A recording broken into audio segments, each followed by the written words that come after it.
Давай там прям приблизь на.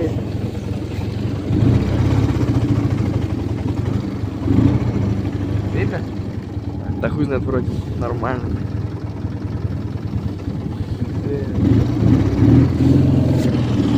Да, я эту ручку возьму, а то включу нахуй сейчас. А? Да нет, нормально. Хули ручку не взял, думал, сейчас газу дать, отлетел бы нахуй.